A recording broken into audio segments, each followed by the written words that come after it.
Atas petunjuk penyelamat kita dan menurut ajaran ilahi, maka beranilah kita bernyanyi. Bapa kami yang ada di surga, dimuliakanlah namamu. Saudara-saudara terkasih, selamat pagi. Salam jumpa lagi dalam Sabda Siap Saji Minggu 14 November 2021, hari Minggu biasa ke-33. Marilah kita berdoa kepada Bapa dan Putra dan Roh Kudus. Amin. Ya Allah, melalui pengorbanan Putramu di kayu salib, Engkau berkenan untuk menyelamatkan umat manusia di sepanjang zaman. Dampingilah kami untuk tetap setia mengikuti Putramu, sehingga kelak Kau ikut sertakan dalam perkumpulan para pilihan-Mu di surga, sebagai Allah Tuhan dan pengantara kami yang bersama di Kau dan persatuan Roh Kudus, hidup dan berkuasa Allah sepanjang segala masa. Amin. Tuhan bersamamu dan bersama rohmu. Inilah Injil Yesus Kristus menurut Markus. Dimuliakanlah Tuhan. Markus bab 13 ayat 24 sampai dengan 32. Sekali peristiwa dalam khotbahnya tentang akhir zaman, Yesus berkata kepada murid-muridnya, pada akhir zaman sesudah siksaan-siksaan yang berat, matahari akan menjadi gelap dan bulan tidak bercahaya. Bintang-bintang akan berjatuhan dari langit dan kuasa-kuasa langit akan goncang. Pada waktu itu orang akan melihat Anak Manusia datang dalam awan-awan dengan segala kekuasaan dan kemuliaannya. Dan pada waktu itu pula Ia akan menyuruh malaikat-malaikatnya keluar dan mengumpulkan orang-orang pilihannya dari keempat penjuru bumi, dari ujung bumi sampai ke ujung langit.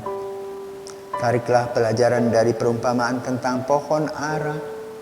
Apabila ranting-rantingnya melembut dan mulai bertunas, kamu tahu bahwa musim panas sudah dekat.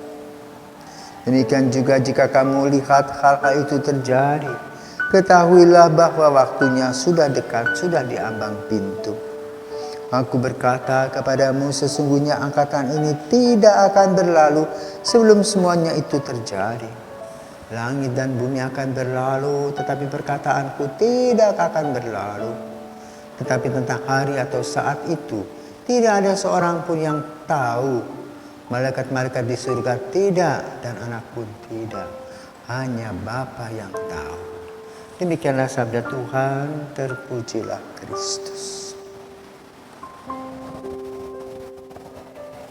Kita sering membisikkan sesuatu kepada seseorang yang kita percaya, lalu kita bilang apa?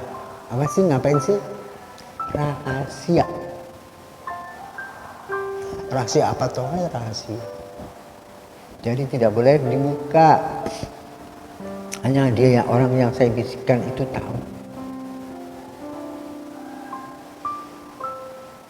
Dan sudah terkasih, dalam kehidupan kita masih banyak rahasia-rahasia yang tertutup. Misalnya contoh saja sainsia, pengetahuan. Dalam pengetahuan dulu kita tahu, gereja mengatakan bahwa bumi adalah pusat dari seluruhnya. Sehingga matahari lah yang mengelilingi bumi. Plato katakan tidak, salah itu. Galileo Galilei. Bumi itu mengitari matahari. Dia dihukum. Lalu gereja menyesal, salah. Rahasia yang dibuka itu ternyata kita salah melihat. Betul, matahari dikelilingi oleh bumi.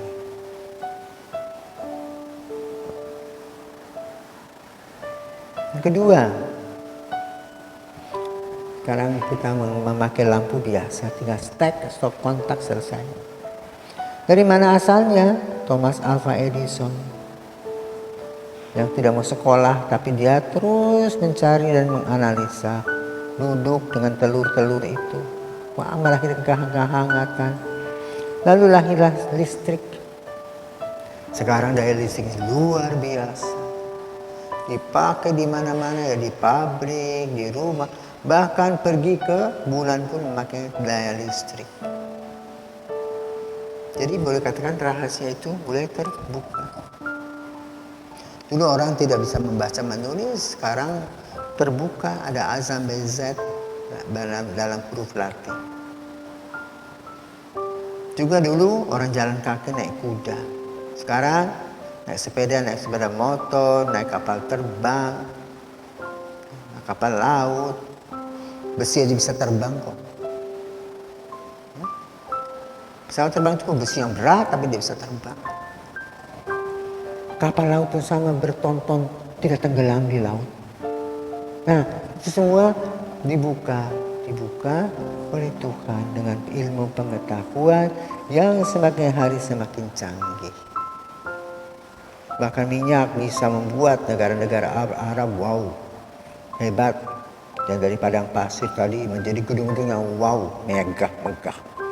Bahkan Burj Khalifa tingginya berapa? 282 meter. 828 meter tingginya. Lagi sedang dibangun 1 kilometer. Arab juga akan membuat 1,2 kilometer. Bagaimana itu dari atas kita melihat ke bawah itu mungkin titik-titik kecil saja. Ini misteri yang dibuka sedikit demi sedikit. Bagaimana sekarang dengan misteri Allah, rahasia Allah? Dari waktu ke waktu kita diajak untuk melihat program atau planning Allah yang begitu indah. Yang akan berakhir yang kita sebut kiamat. Kalau orang cari dan tahu bagaimana fenomenanya dan bagaimana situasinya, maka digambarkan anak manusia pun tidak tahu. Kita percaya saja. Yang penting saat ini kita bisa menikmati hidup kita. Kita bisa bernapas, kita sehat, kita bisa bekerja, kita bisa berdoa, kita bisa berrelasi dengan orang lain. Nikmati sebagai hadiah yang Tuhan berikan dan juga merupakan misteri Tuhan. Di mana kita lahir dari siapa, di mana kita hidup dengan siapa, lalu kita jadi apa dengan siapa dan bagaimana gunanya. Itu semua rahasia yang dibuka pelan-pelan. Kita menikmati saja paling aman. Maka dikatakan tadi, anak pun tidak, hanya Bapa yang tahu. Kita percaya akan Deus Providebit, Allah yang menyelenggarakan. Tak usah membahas, bahkan mendiskusikan, bahkan berdebat tentang hari esok begitu, tak usah. Sekarang yang penting bagaimana kita bisa menangkap apa yang disampaikan oleh Yesus agar kita bisa melaksanakan cinta kasih dalam kehidupan kita sehari-hari. Bila ada kesulitan-kesulitan dalam keluarga, coba saling mengampuni dengan berpikir bahwa tidak ada manusia pun yang sempurna. Mau saling gotong-gotongkan untuk apa? Apalagi soal punya anak. Kalian dapat anak pun luar biasa. Itu misteri Allah yang dibuka. Kalian sudah bisa menyekolahkan anak, menghidupi anak-anak dengan baik. Itu hal yang luar biasa. Sekarang mau diporak-porandakan hanya karena kesombongan dan kebodohan. Ayo, saling mengampuni bila ada hal-hal yang kurang beres. Tutup, selesai. Kamu dengan hidup yang baru. Kalau salah, ngaku. Tetapi kalau orang mengaku juga harus dikip. Hanya di dalam gereja Katolik, kalau misalnya contoh ya, pastor mendengarkan pengakuan lalu mengobrolnya, dia dipecat. Demikian pula kalau kita ada orang yang minta maaf, sudah selesai. Sehingga bisa hidup baru. Dalam sakramen taubat kan, kita boleh omong apa saja tentang kekurangan kita, lalu diberikan nasihat, diberikan hukuman kecil dalam bentuk doa, dan dibebaskan. Lalu kita mulai hidup yang baru. Nah, itulah yang harus kita lakukan. Setiap hari jatuh bangun lagi. minta ampun dan minta maaf kepada Tuhan. Itulah hadiah yang besar yang kita dapatkan dari Tuhan sendiri. Maka mari kita bersama-sama untuk merendah hidup kita, menikmati kasih Tuhan yang luar biasa. Sehingga dengan segala doa dan kerja kita siap kalau suatu hari Tuhan ambil. Semoga Tuhan memberkati.